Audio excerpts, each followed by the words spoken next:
POCSO కేసులో ఒక నిందితుని ఆరోపణలు ఎదుర్కొంటున్నటువంటి ఓ నిందితుడు పట్టుకోనికే 9 రోజుల సమయం వచ్చింది.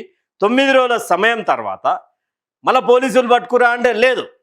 తన తండ్రి సోషల్ మీడియా వేదికగా నా కొడుకుని పోలీసులకు అప్పగించాను అని చెప్పేసి ఒక పోస్ట్ పెట్టడం, అప్పటికి ఇమ్మీడియట్గా రియాక్ట్ అయ్యి పోలీస్ వ్యవస్థ కూడా మేమే పట్టుకున్నామని చెప్తున్నారు.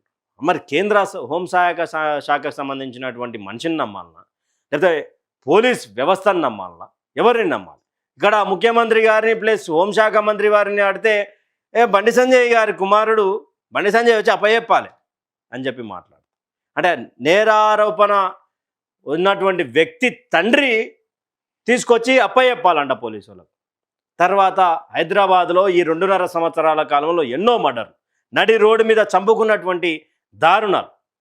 ఇక్కడ పోక్సో కేసులో ఉన్నటువంటి వ్యక్తినేమో పోలీసులు హడావిడి ఉండదు, మోడీ వస్తున్నాడు ఆ బందోబస్తు కోసం, ఇక్కడ బలగాలన్నీ ఆ బందోబస్తు కోసం ఉన్నాయని చెప్పి కేసుని నీరుగార్చే ప్రయత్నం చేసిరు అని చెప్పేసి కొంతమంది రాజకీయ విశ్లేషకులు మాట్లాడుతూ ఉన్నారు.